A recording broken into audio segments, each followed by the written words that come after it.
All right, in this clip, we want to examine the split lay. The split lay is our second most common hose lay that we do. We generally are most likely to have that occur in complexes, right? So garden apartments, townhouse complexes, sometimes residential cul-de-sac areas, those kind of thing. And of course, commercial properties that have a big footprint, stores and that kind of situation. A couple really important parts about that split lay. So let's just talk about these two engines that are going to execute that. So if this is the first due engine, so that company officer is calling out their water supply. They would have looked it up in the map book. They would have found it on the MDC. They would have found what hydrant they want to take.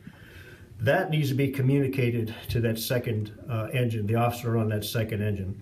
And the second engine officer then has to realize, okay, here's which way I'm approaching. Here's where I expect the split lay to be laid out from. And then here's the hydrant that I'm going to.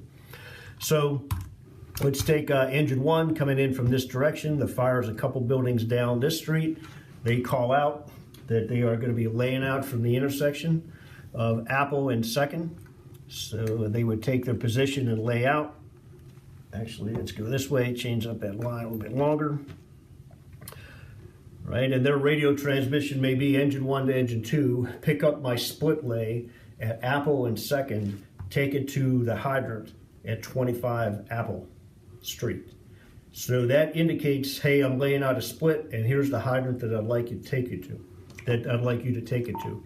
Engine two, then, the officer needs to acknowledge that, and the engine two officer transmission would be something like, engine two's okay on picking up engine one's split lay at Apple and Second and taking it to the hydrant at 25 Apple.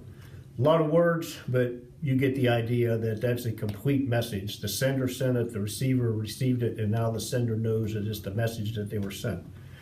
That second engine then would lay out, pick up the split in the street, take the humats off, hook the 4-inch line together, heavy water hookup back here at the hydrant. It's what we expect all the time. We've driven through the intersection. Going to use the soft sleeve, whether you got a front intake or a rear intake, it doesn't matter. Whichever one your soft sleeve's connected to, pre-connected to, that's what you're going with. And then we would expect to see another line coming off, another supply line to you coming off of the 2.5-inch outlet on the hydrant. So heavy water hookup here. Remember, that gives us the best opportunity to supply water at adequate volume and pressure to that attack pumper. That's the expectation we want to see all the time.